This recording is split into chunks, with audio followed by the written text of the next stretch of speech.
वापस आओ, मुझे भूख लगी है, मैं तुम्हें खा जाऊंगी। तो ये कहानी है एक हरिया नाम के एक कबाड़ी वाले की, जिसकी उम्र कम से कम 28 से 30 वर्ष की होगी। और ये कहानी है करीबन 35 से 40 वर्ष पुराना। उसके परिवार में, यानी हरिया के परिवार में, उसकी बीवी लता और उसके 2 बच्चे थे। हरिया क्या करता था कि वो गांव-गांव घूमकर चीजें खरीदता था और उसे शहर में आकर उसे अच्छे मुनाफे में बेचता था, जिससे उसकी आजीविका चलती थी। ये कहानी उस समय की है जब ना ही बिजली हुआ करती थी और ना ही पक्के रास्ते। तो सोच लो भाई, ये कहानी काफी पुरानी है। हर दिन की तरह इस दिन भी हरिया सुबह सुबह गांव की ओर बढ़ता है भंगार खरीदने के लिए। और उसका दिन उस दिन काफी अच्छा होता है, क्योंकि उस दिन काफी सारा भंगार उसे मिल जाता है। तो वो सोचता है कि क्यों ना 1-2 गांव और घूम लिया जाए, जिससे मुझे और भंगार इकट्ठा कर ले और उससे मैं शहर में जाकर बेचकर अच्छा मुनाफा कमाऊं। ये सोचकर वो और दूसरे गांव में चला जाता है। लेकिन उसे शायद ये नहीं पता था कि आज उसके साथ एक बहुत ही भयानक घटना होने वाली है। दूसरे गांव पहुंचने के बाद उसे काफी सारा भंगार तो मिल जाता है, लेकिन उसे काफी लेट हो चुकी थी। रात के करीबन 9 बज चुके थे और अंधेरा पूरा आसपास छा ही गया था। हरिया ये सोचता है कि क्यों ना आज रात इसी गांव में रुक जाऊं, लेकिन उस समय मोबाइल का जमाना नहीं था। हरिया ये सोचकर उस गांव से निकलता है कि मेरी बीवी बच्चों को मेरी चिंता होगी, और फोन तो उस समय था नहीं, तो इसलिए वो वहां से निकल जाता है। वैसे तो अपने गांव से काफी दूर आ गया था, लेकिन अब उसका गांव काफी दूर नहीं था। 3-4 घंटे अगर वो और चलता तो अपने गांव जल्द ही पहुंच जाता। लेकिन इसी बीच उसके साथ एक ऐसी भयानक घटना घटी जो कि उसको झंझोड़ कर रख दिया। हरिया जिस गांव से उस गांव में प्रवेश करता है, अगर उसे उसी गांव से वापस अपने गांव जाना हो तो उसे 2 गांव क्रॉस करना पड़ेगा। तो उसने सोचा कि क्यों ना 2 गांव क्रॉस करने से अच्छा है कि क्यों ना मैं इसी जंगल के रास्ते से चले जाऊं, क्योंकि इससे मुझे कम ही समय में मैं अपने जल्दी गांव पहुंच जाऊंगा। और ये उसकी सबसे बड़ी गलती थी। हरिया के पास काफी सारा कबाड़ी का सामान इकट्ठा हो चुका था। उसके पास एक साइकिल भी थी, जिस पे वो कबाड़ी का सामान बांधकर अपने साइकिल के साथ उस जंगल के रास्ते निकल रहा था। वो काफी थक चुका था, क्योंकि कबाड़ी का सामान काफी भारी भी था। हरिया धीरे धीरे जंगल में चलता गया। कुछ दूर आगे जाने के बाद उसको एक अजीब सी महिला की आवाजें आने लगी। वो सोच रहा है कि शायद मैंने जो कबाड़ी रखा है, हवा उसमें से गुजर रही होगी, उस वजह से उसकी आवाज आ रही थी। लेकिन कुछ दूर चलने के बाद उसे एक बहुत ही बदबूदार महक आने लगा। उसे लगा कि शायद जंगल में जमा हुआ पानी की वजह से उसे इतनी गंदी बदबू का सामना करना पड़ रहा है। वो इन सारी चीजों को अनदेखा करते हुए उस जंगल के गहराइयों में जाता रहा। थोड़ा अंदर जाने के बाद उसने महसूस किया कि शायद कोई उसका पीछा कर रहा है। वो जैसे ही पीछे मुड़कर देखता है, उसके पीछे कोई भी नहीं होता है। फिर उसने सोचा कि शायद ये मेरा वहम होगा, और फिर अपनी साइकिल को लेकर जंगल की ओर बढ़ने लगता है कि तभी उसे ऐसा महसूस होता है कि पेड़ों के ऊपर से कोई अभी किसी ने छलांग लगाई। वो ऐसे मुड़कर पेड़ को देखता है, लेकिन वहां पे उसे फिर से कोई नहीं दिखाई दिया।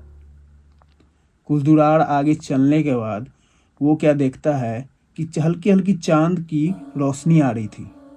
उस रोशनी में देखा उसने कि एक पेड़ से दूसरे पेड़ की ओर एक महिला छलांग लगा रही थी, जिसके बाल खुले और लंबे थे। वो दिखने में बहुत ही एक बूढ़ी महिला लग रही थी, और ये कोई आम बात तो थी नहीं। ये देखकर हरिया के रोंगटे खड़े हो गए कि इतनी रात में आखिर जंगल में कौन महिला है जो कि पेड़ों के ऊपर छलांग लगा रही है।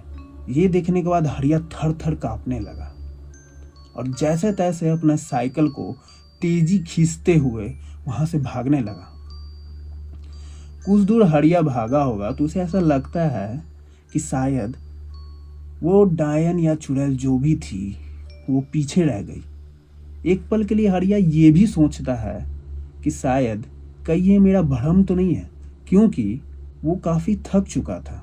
उसे नींद भी काफी आ रही थी, उसका बदन मानो टूट चुका था।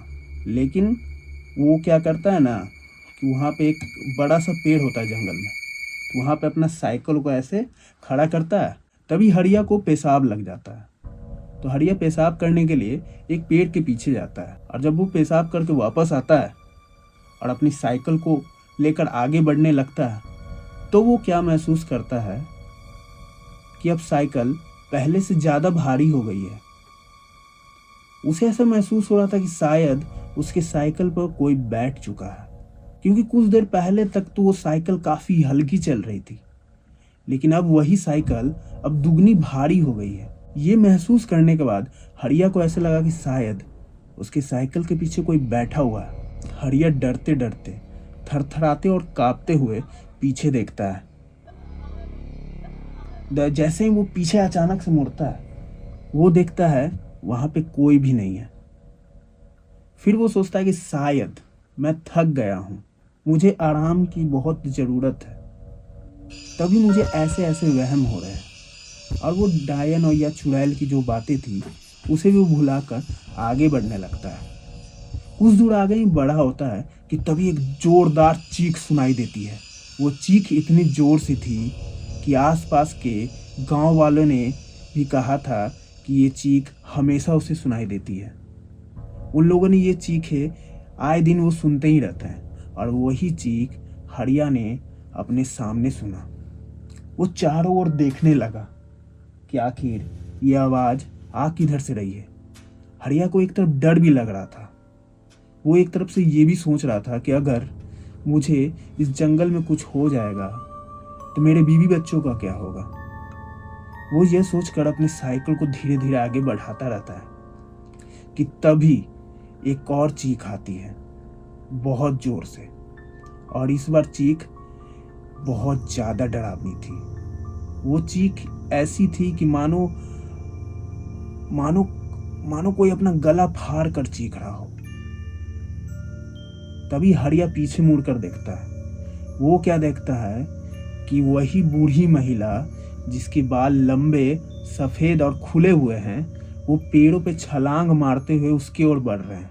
हरिया ये देखने के बाद हरिया के चेहरे से रंग उड़ जाता है। हरिया एकदम पूरा बावला सा हो जाता है, और क्योंकि वो बहुत ज़्यादा भयानक लग रही थी। और हरिया ने इस बार उस डायन को आमने सामने देखा था। सामने से वो डायन काफ़ी ज़्यादा भयानक और विकराल रूप लग रही थी, मानो डायन ने आज उसे खत्म करने का प्रण ले लिया हो। और हरिया को भी ऐसा महसूस हो रहा था कि अब तो ये डायन, अब ये मुझे खाकर ही मानेगी और मेरे घर वालों को कुछ पता भी नहीं चलेगा कि मैं कहाँ गया था और मेरे साथ क्या हुआ। ये सोच सोच कर हरिया और भी ज़्यादा डरने लगता है कि तभी हरिया अपना साइकिल वहीं छोड़ देता है कि अब मुझे साइकिल की ज़रूरत नहीं है, अब मैं जैसे तैसे अपनी जान बचाता हूँ, क्योंकि भाई उस समय जान बचाना सबसे ज़्यादा इम्पोर्टेंट था। वो अपनी पूरी एड़ी चोटी का जोर लगा देता है। वो अपने पूरे जिस्म में जितनी भी ताकत होती है ना, अपने जिस्म की सारी ताकत लगाकर दौड़ने लगता है। दौड़ते दौड़ते वो देखता है कि सामने उसका गांव आता है और जंगल की दहलीज को क्रॉस करते हुए अपने गांव में प्रवेश करता है। और जंगल के ठीक दहलीज पर वो डायन रुकती है और कहती है, वापस आओ, मुझे भूख लगी है, मैं तुम्हें खा जाऊंगी।